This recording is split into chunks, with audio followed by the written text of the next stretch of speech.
দেখতে পাচ্ছেন একজোড়া কোকা কবুতর, অ্যাকোরেট কালার এবং ডাকটাও খুব সুন্দর। এগুলো হচ্ছে বাসিরাজ কোকা কবুতর।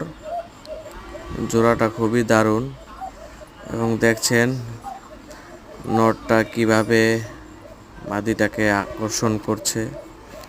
তারা খুব দ্রুতই ডিম পেড়ে দেবে এবং ডাকের জন্য কোকা কবুতর খুবই সুন্দর ডাকে। তাদের ডাকটা চিকন গলার হয়ে থাকে। আপনি দেখতেই পাচ্ছেন একজোড়া কোকা কবুতর কতটা সুন্দর করে ডাকাডাকি করে তারা।